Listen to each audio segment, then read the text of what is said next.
ညီကိုရလည်းမင်္ဂလာပါမနေ့ကညီကိုတို့အစီအပြေခဲ့ကြမယ်ထင်တယ်ဗျဒီနေ့မှလည်းကျွန်တော်ကြိုက်မိတဲ့ပွဲစဉ်တွေတပွဲကိုထားပြီးတော့ပွဲချုပ်30ချက်လေးပြောသားပေးချင်ပါတယ်ဒီပွဲစဉ်ကတော့Brentford အသင်းနဲ့ Arsenal အသင်းတို့ရဲ့ပွဲစဉ်ပဲဖြစ်တယ်ဗျဒီပွဲစဉ်ကBrentford အသင်းရဲ့အင်ကွင်းမှာဒီနေ့ည2 နာရီခွဲမှာရှင်ပြန်ကစားကြမှာဖြစ်တယ်ဗျဒီနေ့တဲ့အတွက်ဆိုမှုတွေကိုကြည့်မယ်ဆိုရင်တော့Arsenal ကအသင်းကြီးဆိုတဲ့အတိုင်းပဲArsenalကတာသီးရယူထားတယ်နောက်ဆုံး9ချိန်တွေ့ထားတာမှာArsenalက4ချိန်ထိနိုင်ထားပြီးတော့တစ်ချိန်ကတော့တည်ရလက်ထွက်ပေါ်လာတယ်ဗျArsenal အသင်းရဲ့နောက်ဆုံးကစားခဲ့တဲ့9ပွဲကိုကြည့်မယ်ဆိုရင်တော့4ပွဲနိုင်1ပွဲရှုံးဆိုတော့ရလက်မျိုးပိုင်ဆိုင်ထားပြီးတော့ Brentford အသင်းရဲ့နောက်ဆုံးကစားခဲ့တဲ့9ပွဲကိုကြည့်ရင်3ပွဲနိုင်2ပွဲရှုံးဆိုတော့ရလက်မျိုးပိုင်ဆိုင်ထားတယ်ဗျဒီနေ့မှလည်းArsenal တို့အနေနဲ့Premier League စီရမှာထပ်ပြီးတော့အမှတ်ဖြတ်ပြီးဦးဆောင်ထားနိုင်အောင်ကြိုးစားလာမလားဆိုတော့ကျွန်တော်စောင့်ကြည့်ရမယ်ဗျ။ဘာကြောင့်လဲဆိုတော့မနေ့က Man City ကနိုင်ခဲ့တဲ့အတွက်ကြောင့်ဒီနေ့မှသူတို့မဖြစ်မနေနိုင်ဖို့အတွက်ကိုလိုအပ်နေပါတယ်ဗျ။အဲဆိုတော့ကျွန်တော်30ချက်လေးကိုမပြောခင်မနေ့ကကျွန်တော် channel လေးကို join ထားညီကိုလေးကျွန်တော်ပြီးရင်2ပွဲလုံးပြေးရလိုက်ကြမယ်ထင်တယ်ဗျ။ဒီနေ့မှလည်းကျွန်တော်ကြိုက်မိရဲ့ပွဲစဉ်လေးထပ်ပြီးတော့ရွေးချယ်ပေးသွားမှာမို့လို့ညီကိုအနေနဲ့ကျွန်တော် channel လေးကိုမ join ရသေးရင် join ပေးဖို့ပြောချင်ပါတယ်။ကျွန်တော်တော်ဘာမှာကျွန်တော် link ချပေးထားရပေါ့နော်။အဲ့ link လေးကိုညီကိုတို့နှိပ်ပြီးတော့ကျွန်တော် channel လေးကို join ထားလို့ရပါတယ်ဗျ။ကဲ30ချက်လေးပြန်ထားလိုက်အောင်Arsenalကဒီနေ့ပွဲမှာ150နိုင်ကိုအောင်ကြီး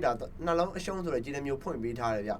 ဆိုတော့ဒီနေ့ပွဲမှာArsenalတို့အနေနဲ့မဖြစ်မနေနိုင်ဖို့လိုနေတယ်ဒီဘက်က Brentford ကလည်းအိမ်ဝင်းမှာတော်တော်လေးဒုက္ခအသင်းကြီးတိုင်းကိုဒုက္ခပေးတဲ့အသင်းမျိုးဖြစ်လာကြောင်းဒီနေ့မှလည်းArsenalကိုကောင်းကောင်းကြီးဒုက္ခပေးသွားမယ်လို့ကျွန်တော်မြင်မိရဗျဒါကြောင့်ဒီပွဲကိုတော့ကျွန်တော်Arsenal body ကိုကြိုက်ပေးမယ်ကျွန်တော်တေချာရဲ့ရွေးချယ်မှုတစ်ခုပေးရမယ်ဆိုတော့ကျွန်တော် goal body ကိုကြိုက်တယ်ဘာကြောင့်လဲဆိုတော့Brentford သူ့ရဲ့အကွင်းမှာgoalရဖို့မခက်တယ်လို့Arsenalကလည်းgoalရမယ်လို့ကျွန်တော်မြင်တယ်Arsenalအနိုင်လေးမြင်ထားတယ်ဗျဒါကြောင့်နှစ်သင်းမသွင်းgoalကအနည်းဆုံး3လုံးလောက်တော့သွားမယ်လို့ကျွန်တော်မြင်မိတယ်